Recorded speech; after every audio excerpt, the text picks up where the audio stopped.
পদ্যেরও কিছু বলার থাকে। ভাষা শব্দ ছন্দ ছাড়িয়ে পদ্যের কিছু বলার থাকে। কথা ছাড়িয়ে ছন্দের ফাঁকে পদ্য কিছু লুকিয়ে রাখে। গদ্য সে কি পদ্যও নয়, তেমন করে পড়লে পড়ে। পদ্য যেমন ঢুকে পড়ে সময় মতো গদ্য ঘরে। কথার একটা অর্থ থাকে, তাই তো কথা বলা। অর্থ থেকে উত্তরণে পদ্যের পথ চলা। পদ্য কিছু তৈরি করে, যদি নৌকা ভাষায়, বাঁচার যদি শক্তি জাগায় নতুন কিছুর আশায়, তবেই সে তো পদ্য হবে দ্বন্দ্বে নানান ছন্দে। দুঃখ মাঝে ক্ষণিক বাঁচা, জীবন ও আনন্দে। জগৎ জুড়ে ছন্দ আছে, অমোঘ সে এক নৃত্য। তার সঙ্গে যোগের জন্য পদ্যের আমি ভৃত্য। অনুষ্ঠানে সকল দর্শক শ্রোতা এবং উপস্থিত সকলকে আমার নমস্কার। আসলে দর্শন তো জীবনের সঙ্গে সঙ্গে, জীবনের ওঠা পড়ার সঙ্গে সঙ্গে, সময়ের সঙ্গে সঙ্গে পরিবর্তন হয়। কবিতার ক্ষেত্রেও তাই, জীবনের অন্যান্য ক্ষেত্রেও তাই। একদম শুরুতে কবিতার যে ভালো লাগা, স্কুল জীবন থেকেই বিভিন্ন কবির কবিতা পড়ে যে একটা হারিয়ে যাওয়া বলতে যা বোঝায়, সেরকম একটা অনুভব কখনো কখনো হতো। এবং সেই যে চারপাশ থেকে দূরে গিয়ে কোথাও নিজেকে অনুভব করা, প্রকৃতিকে অনুভব করা, এক্ষেত্রে বিভিন্ন প্রতিষ্ঠিত কবি সাহিত্যিকদের লেখা অনুপ্রাণিত করত। আবৃত্তিও করতাম। তো ওই প্রেমের মিত্রের কবিতা আছে না, হারিয়ে, তো কোথাও যেন একটা হারিয়ে যাওয়ার মতো একটা ভাবনা। তো আবৃত্তির সঙ্গে সঙ্গে তারপরে কিছু লেখালেখি শুরু হলো স্কুল ম্যাগাজিনে, কলেজ ম্যাগাজিনে ইত্যাদি। পরবর্তীতে আমার মনে হলো যে লেখার মধ্যে দিয়ে আমি একটা কিছু খুঁজে পাচ্ছি। তো যত সময় গেছে আস্তে আস্তে আস্তে আস্তে আস্তে এই কবিতার যে দর্শন বললেন, তারও পরিবর্তন ঘটছে। যেটা আপনি সূচনায় বললেন যে আমার মনে হয় যে কিছু কিছু লেখা হয়তো হয়ে উঠেছে, এটা আমি বুঝতে পারি। এবং তার সঙ্গে আমি এগিয়ে চলি। তো কবিতা একটা জায়গায় পড়েছিলাম যে শিশু ভোলানাথ সম্পর্কে বলা হচ্ছে যে একটা শিশু কাব্যগ্রন্থে রবীন্দ্রনাথ লিখছেন যে একটা ছোট একটা নৌকা, সেই নৌকাটা একটা বাচ্চা তৈরি করে জলের মধ্যে ছেড়ে দিল। এবার সেই নৌকাটা কোথা দিয়ে ভেসে কিভাবে যাবে, কিভাবে দেখবে, এটা কিন্তু প্রত্যেকটা বাচ্চার ক্ষেত্রে আলাদা, প্রত্যেকটা মানুষের মন আলাদা। তো কবিদের বোধ হয়, আমার যেটা মনে হয় যে এই যে প্রত্যেকটা মানুষ আলাদাভাবে পৃথিবীকে দেখে, জগৎকে দেখে, সেখান থেকে আমরা নতুন কিছু খুঁজে পাই। তো আমিও চেষ্টা করি সেরকম করে। এটা একটা নিজের ভালো লাগা, নিজের দেখা, নিজের লেখা অনেক সময় পড়তে গিয়ে মনে হয় এটা আমি লিখেছিলাম। তো তার সঙ্গে সঙ্গে যদি এটা কোনো মানুষের এই জীবনকে ভালো লাগা, জীবনকে ভালোবাসা, জীবনের প্রতিটি ক্ষণ আলাদা, তাকে বুঝতে পারা, সেক্ষেত্রে যদি সাহায্য করে, তো সেটাই কবিতার দরকার।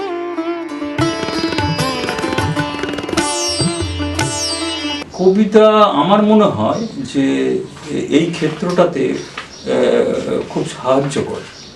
কেননা এই যে যখন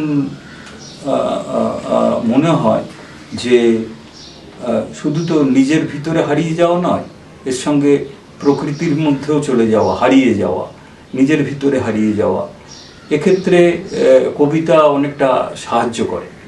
এবং আমি এক জায়গায় দেখেছিলাম যে সন্দীপন চট্টোপাধ্যায়, তিনি বলছেন যে আমাদের দেশে প্রথম গদ্য লেখক বঙ্কিমচন্দ্র, আমরা খুব মানে সেই অর্থে তো আমরা খুব এক্ষেত্রে আমরা খুব ভাগ্যবান, কেননা উনি ওনার যে উপন্যাসগুলো তার ওপরে শুরু করছেন কালিদাসের কোট দিয়ে, মানে উদ্ধৃতি দিয়ে। মানে কবিতা হচ্ছে সাহিত্যের একটা সর্বোত্তম পর্যায়, যেখানে অন্য সাহিত্যিকরা তারা তারা লক্ষ্য রাখে, তারা দেখে যে কবি কি লিখছে। তো অনেক সময় মনে হয় কবিতা খুব একটা ছোট সময়ের মধ্যে ছোট ব্যাপার, কিন্তু যে যে যন্ত্রণাটা, যে পরিশ্রমটা মানে মনের ভিতরে চলে, তারপরে কবিতা হয়ে ওঠে। কবিতা তো কেউ সেইভাবে লিখতে পারে না। তো সেই জন্যে এইটা নিজের মধ্যে হারিয়ে যাওয়া এবং অন্যের সকলের মধ্যে হারিয়ে যাওয়ার ক্ষেত্রে এটা একটা অন্যতম বড় মাধ্যম বলে আমার মনে হয়।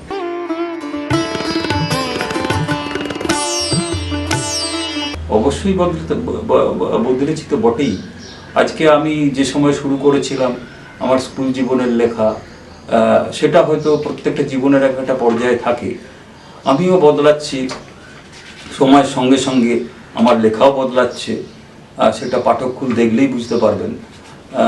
এবং আমার যে বোধ কাজ করে, সেই বোধ সে তারও পরিবর্তন ঘটছে। বোধ কীভাবে আমি দেখছি, এইটাই বোধহয় কবিতার সবচেয়ে বড় জিনিস। আমার যেটা এর আগে কিছুক্ষণ আগে দর্শনের কথা বলছিলেন, তো এক্ষেত্রে আমার মনে হয় যে এই জগৎটাকে তারাই সত্যি করে দেখতে পারে, মানে যারা হচ্ছে ওই যে ভবগুরে শাস্ত্র বলে একটা আছে না, যাদের কিছুই নেই, তারা এই জগৎটাকে সত্যিকারের জগৎ হিসেবে, জগতের যে বিভিন্ন দিক সেগুলোকে হয়তো দেখতে পারে। আরেক দল আছে যাদের সবই আছে, সবই পেয়ে গেছে, পেয়ে যাওয়ার পর তারা ভাবে এরপর কি, তখন তারা জগৎকে রিয়েলাইজ করার, তাকে খুঁজে পাওয়ার চেষ্টা করে।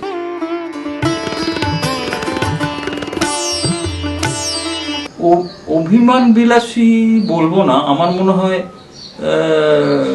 যে কোনো মানুষই কোনো কোনো সময় অভিমানী হয়ে পড়ে, এবং কবি তো বটেই।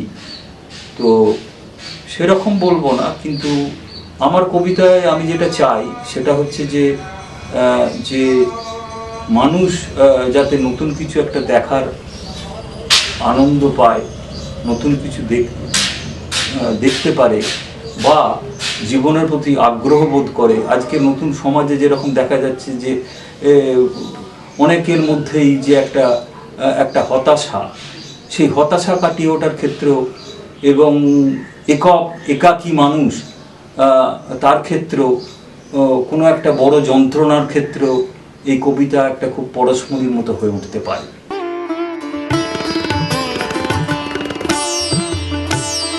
সমাজ নিয়ে আমি খুব ছোটবেলা থেকেই, তখন সমাজ হয়তো বুঝতাম না, কিন্তু চারপাশের মানুষের যে দুঃখ দুর্দশা, সেই নিয়ে আমার খুব ভাবনা হতো। তো পরবর্তীতে আমি সামাজিক আন্দোলনে যুক্ত হই। এখনও নানা ধরনের সামাজিক আন্দোলনের যে ফর্ম, যে নর্ম, সেগুলো হয়তো বদলাচ্ছে, কিন্তু সামাজিক আন্দোলন তো থাকবেই। কারণ সমাজগতভাবে আমরা যদি একটা আনন্দের দিকে পৌঁছতে না পারি, তাহলে কিন্তু প্রত্যেক মানুষের কাছে সেটা একটা সফলতার জায়গা পাবে না। তো সেই জন্য আমি সমাজ নিয়ে ভাবি, সমাজ পরিবর্তনের বিভিন্ন ধারা নিয়ে পড়াশোনা করি, এবং আমি চাই যে এই যে আমার অন্যান্য পড়াশোনা, সমাজ ভাবনা, বিজ্ঞান ভাবনা, পরিবেশ ভাবনা, এগুলোকে খুব সাধারণ ভাষায়, সাধারণ ছন্দে মানুষের কাছে পৌঁছে দিতে, যে তার থেকে তারা যেন কিছু খুঁজে পায়। কারণ ভাষার জটিলতা আমি অধিকাংশ ক্ষেত্রে পরিহার করি। এবং আরেকটা জিনিস আমি যেটা করি সেটা হচ্ছে যে ভাষাগুলো বাংলার অনেকে বলেন যে পুরনো শব্দ, আমি কিন্তু অত্যন্ত আধুনিক শব্দের সঙ্গে সঙ্গে সেই পুরনো শব্দগুলোকে ব্যবহার করি, কেননা মানুষ যাতে বাংলার সেই শব্দগুলো আবার দেখতে পায় কোনো না কোনোভাবে।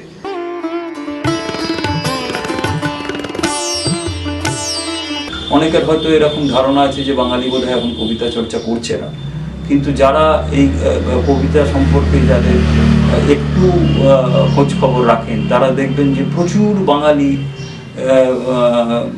যুবক যুবতী তারা এপার বাংলা ওপার বাংলা তারা প্রচুর লেখালেখি করছে। তো তার মধ্যে কিছু পড়ার চেষ্টা করি, কিন্তু আমার যেটা মূল আঙ্গিক সেটাকে আমি ধরে রাখতে চাই এই কারণে যে তার সঙ্গে হয়তো সেই নতুনদের লেখা পড়ে বা আঙ্গিক দেখে আমি চেষ্টা করি ছন্দকে একটু নতুনভাবে চেষ্টা করা, ভাঙা। কিন্তু পদ্য ছন্দের প্রতি আমার একটা ঝোঁক রয়েছেই এবং এটা আমার থাকবেই। কেননা এই যে ছন্দ, এই বিশ্ব সৃষ্টির মধ্যেই রয়েছে ছন্দ, তো সেই ছন্দটা আমাদের হৃদয়েও রয়েছে ছন্দ। তো ছন্দ কোনো না কোনোভাবে কবিতার মধ্যে থাকবে এবং সেটা কবিতার যে অক্ষরের মাধ্যমে আমরা যেটা বলতে চাইছি তার থেকেও ছাড়িয়ে অন্য কিছু একটা কথা, অর্থাৎ কিনা আমি একটা ভেবে লিখলাম কিন্তু যে পড়লো সে তার থেকে অন্য কিছু খুঁজে পেল। আমার এটাই চাওয়া যে আঙ্গিকের কিছু কিছু পরিবর্তন তো ঘটছেই, আমার লেখা দেখলেও আমিও বুঝতে পারি, পাঠকরাও নিশ্চয়ই বুঝতে পারবে।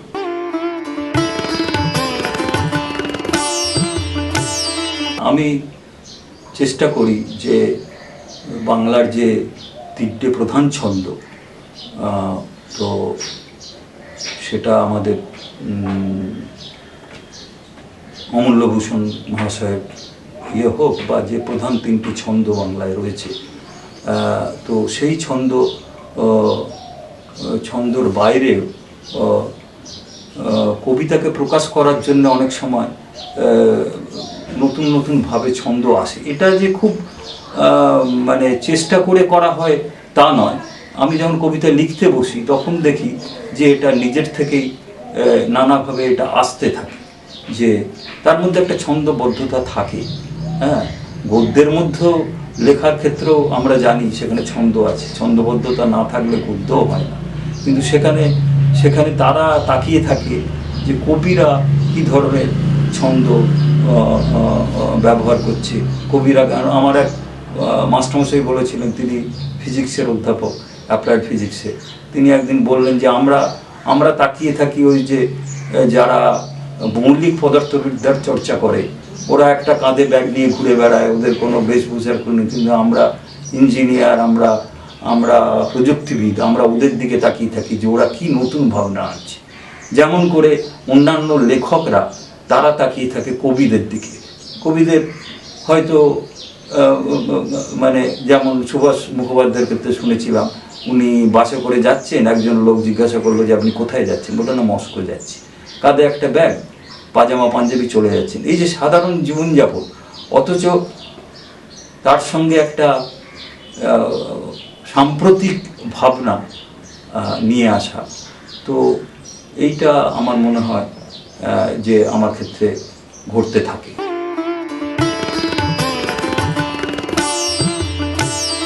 সমাজকে তার সঠিক দিশা দেখানোর ক্ষেত্রে কবিতার খুব বড় একটা ভূমিকা আছে। যেমন একলা মানুষকে, একক মানুষকে জীবনের পথে আগ্রহী করতে এর একটা বড় ভূমিকা, সেরকমই সমাজের মানোন্নয়নের ক্ষেত্রে, সমাজের চৈতন্যের ক্ষেত্রে কবিতার সবসময়ই একটা খুবই বড় ভূমিকা আছে এবং থাকবে। এবং একমাত্র কবিতাই বোধহয় সেই জায়গায় মানুষকে নিয়ে যেতে পারে। আমরা যদি ইতিহাসের দিকে তাকাই, আমরা দেখেছি তারাই কিন্তু কবিতার লোকেরা, পদকর্তারা, তারাই সমাজকে এগিয়ে নিয়ে গেছে।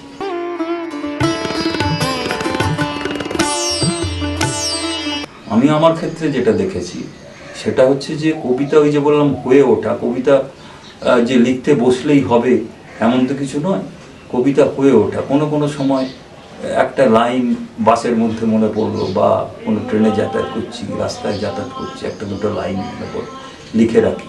তারপর সেটাকে যখন শেষ হয় দেখা যায় হয়তো একটা মূল ভাবনা, আমি আজকে চেষ্টা করব আমার শেষ কবিতা যেটা লিখেছি সেটা যদি সুযোগ পাওয়া যায় আমি পড়ব। তো সেখানে তো সেইটা, কবিতাটা যখন পুরো হয় তখন তো তার থেকে নতুন কিছু বেরিয়ে আসেই।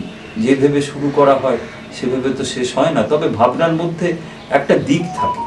আর এখন যেটা হয়েছে, আমি আধুনিক বিভিন্ন জায়গা থেকে পড়াশোনা করেও দেখতে পাচ্ছি, বিদেশেও এটা বলছে যে আগেকার মতো যে একটা বড় দীর্ঘ কবিতা, তার দিন বোধ হয় যেমন স্মল ইজ বিউটিফুল সব ক্ষেত্রেই আসছে, সেরকম কবিতার ক্ষেত্রেও একটা ছোট্ট ভাবনা, কিন্তু সেটা একটা খুব উচ্চ স্তরের ভাবনা, বা তার প্রকাশের মাধ্যমটা খুব এমন একটা হলো যেটা হয়তো মানুষকে ছুঁয়ে গেল, মানুষকে কিছু বলে গেল, মানুষকে বাঁচার ক্ষেত্রে নতুন করে আলোর দিশা দেখিয়ে গেল।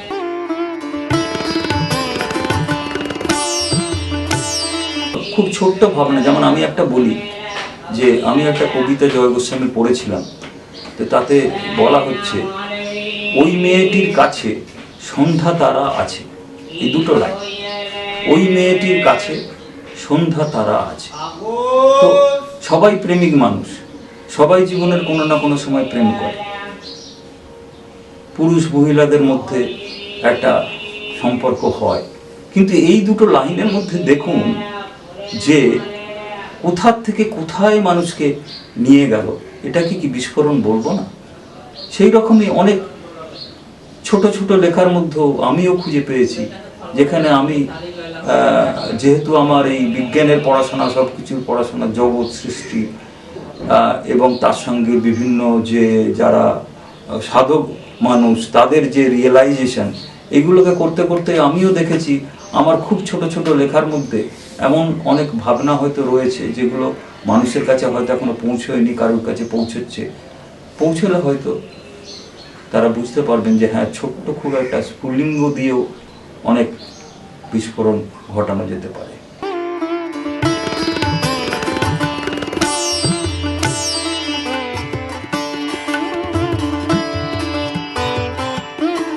জীবন কত কথা, চলছে জীবন, ছুটছে জীবন, বলছে কি? নীল সবুজে ভরা এই যে পৃথিবী, মহাকাশের ঘন কালোয় রাত্রি একটি দিকে, সূর্য তারার আলো ছড়ায় দিনে দিক বিদিকে। চলছে জীবন, ছুটছে জীবন, বলছে কি? নীল সবুজে ভরা এই যে পৃথিবী, এই পৃথিবীর আদর ভরা গোপন একটি কোণে সবাই নিয়ে থাকবো আমি শান্ত আপন মনে। ছুটবো আমি, খেলবো আমি, মিলবো সকল সনে, দেখবো আমি, বলবো আমি, আসবে যাহা মনে। চলছে জীবন, ছুটছে জীবন, বলছে কি? নীল সবুজে ভরা এই যে পৃথিবী। এমনভাবেই কথার পিঠে জেগে উঠবে কথা, সে শুধু নয় কথার কথা, জীবন কত কথা। আমার জীবন, তোমার জীবন, সবার জীবন মিলে, জীবন স্রোতের মাঝির গানে উঠব সবাই দুলে। চলছে জীবন, ছুটছে জীবন, বলছে কি? নীল সবুজে ভরা এই যে পৃথিবী।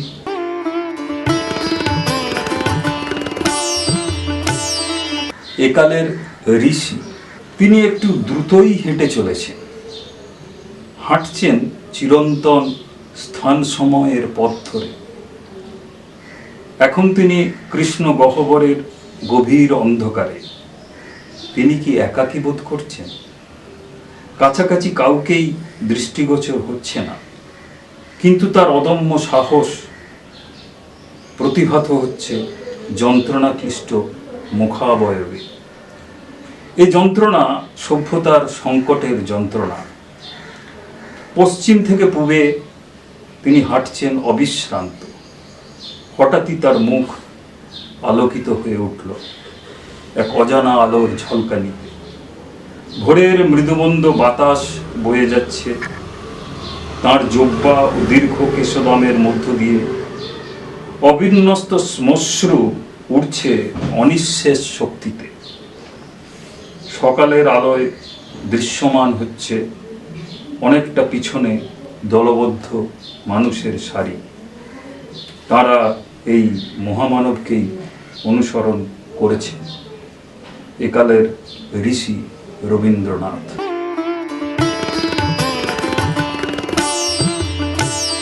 জীবন নন্দন, সমাজ আকাশেও মেঘ জমে, বিন্দু বিন্দু অভিমান হয়ে ভেসে বেড়ায়। আস্তে আস্তে ঘন কালো চারদিক, রুদ্র ঝড়ের শুরু হয় নাচন, বজ্রপতন। এভাবেই সমাজ তার ক্রোধ বর্ষণ করে। তারপর নির্মেঘ শান্ত সকাল, সমাহিত ভালোবাসা জাগ্রত হয়, সমবেত ক্রন্দন। সে সমাজ আর্তকে দেয় সেবা, দুঃখী মন সকলের আনন্দে মেতে ওঠে, বাউল কীর্তনে হারিয়েও যেতে চায় হৃদয় বন্ধ। গাছপালা, পশু পাখি, পাহাড়ি ঝর্ণা থেকে বয়ে চলা নদী, সাগরের কথা বলা ঢেউ, জীবন নন্দ।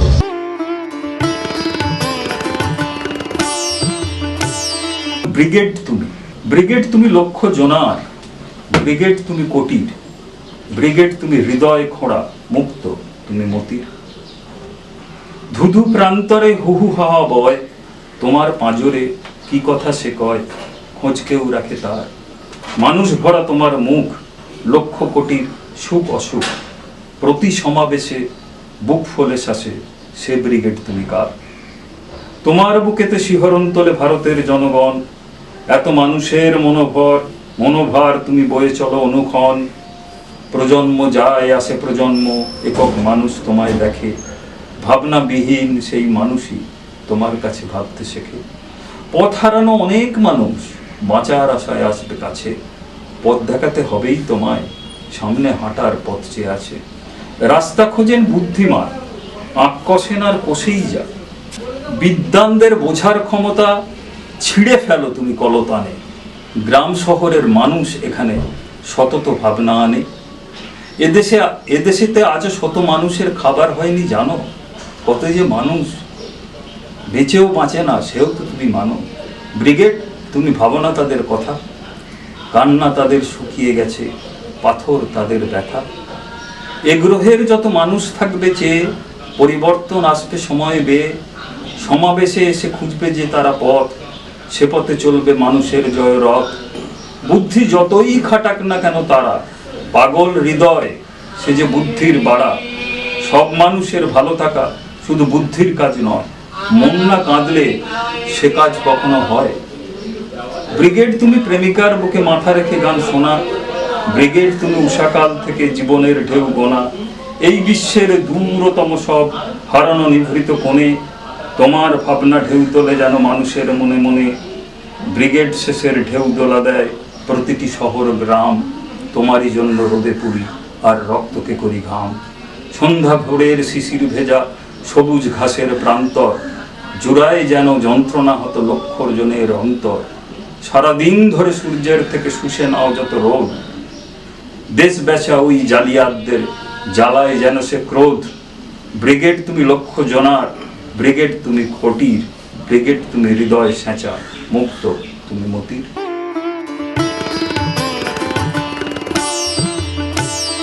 কবিতার নাম দূর। দূর, অনেক দূর, ভেবেই পাই না, কোনো দিনই তো সেখানে যাই না।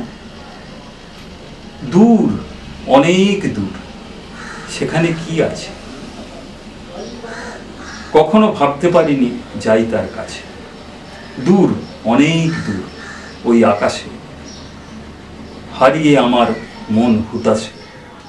দূর, অনেক দূর, হুহু বাতাস পয়, দাওয়ায় বসে বসে কি গল্প হয়। দূর, অনেক দূর, ওই গ্রামে দাঁড়িয়ে থাকে মেয়ে কার নামে। দূর, অনেক দূর, কোথায় শেষ ঠিকানা লেখা খাম নিরুদ্দেশ। দূর, অনেক দূর, হারিয়ে যাই, হারিয়ে হারিয়ে আমি তোমায় পাই। তুমি কি আসবে সেথা, ধরবে হাত। দূর, অনেক দূর, গভীর রাত।